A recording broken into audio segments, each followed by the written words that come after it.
Hey everyone, welcome back to Tennis Picks and Bets on the Mayo Media Network. I'm John. You can find me on Twitter at JRTweetsTennis. Just a few matches remain now at Roland-Garros for 2021. And in this video, we're going to tee up the two men's semifinals coming your way on Friday. Before we get to that, though, make sure to smash the like button on this video and subscribe to the Mayo Media Network YouTube channel. And then head over to your favorite podcast app and rate, review, and subscribe to Daily Fantasy Sports Picks and Bets The Mix.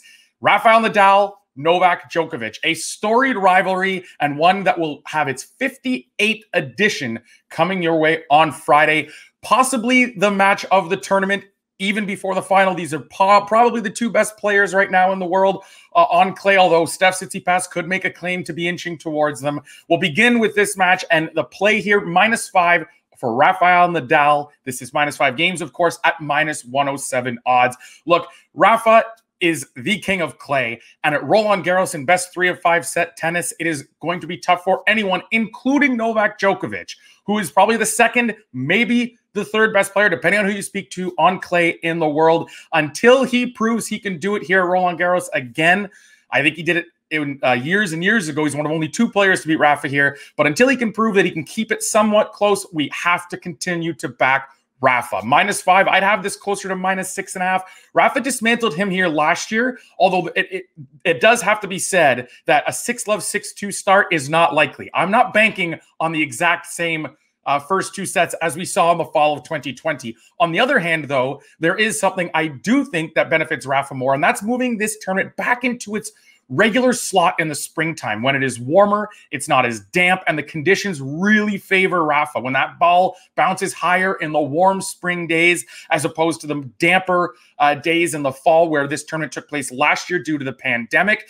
I think Rafa benefits from that. And so if he was able to take that in straight sets last time around, I do believe that he's going to take this at most in 4 sets, where again, -5 games is a number that can be covered relatively easily. Again, Djokovic has to prove to me and to the tennis world that he's ready to dethrone Rafa in a best of 5 format on the dirt. We haven't seen it in a long, long time. We haven't seen anyone do it since he did it all those years ago. This is Rafa's tournament to lose, and until we see him really start to struggle, -5 games is going to be a play against just about anyone.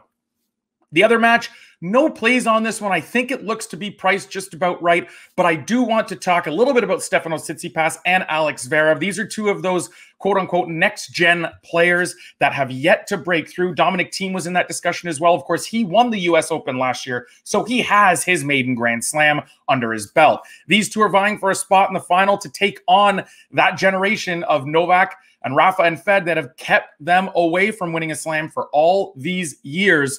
And I do believe it's Stefanos Tsitsipas that will emerge. His odds, not quite where I'd want them to be to lay a bet or lay the games. However, I do think that Sasha Zverev has a very strong game. He's comfortable on the clay. These guys are both big servers. And if neither of them crack for a set or 2, we could see very tight sets, making it tough to cover that kind of favorite on the spread with laying the games. So I'm not going to place a bet here. I do think Stefanos Tsitsipas wins this. I don't think it's as straightforward as potentially the line indicates. I also don't feel comfortable in backing the plus games. So I will say, for me, the pick here is Stefanos Tsitsipas in 4 sets. It's not an official bet. You can bet it if you'd like to. I do think Steph comes through. He's just a little more consistent, and he doesn't take as many dips in his game. He doesn't have as many concerns in terms of getting too passive. He doesn't have as many second serve concerns as Sasha Zverev does. So I would say that Steph Tsitsipas wins this in somewhat straightforward fashion, but not in straight sets. I do think Alex Zverev has the game to take a set off of the Greek player. So that wraps it up. Just the Nadal pick for the men's semifinals. We will be back again tomorrow, though, because the women's final will take place on Saturday. And as of right now, we do know that 1 player is through. The other match between Krejcikova and Sakari is ongoing. So we will get back tomorrow to preview that final between whichever the matchup may be. Have a great day, guys.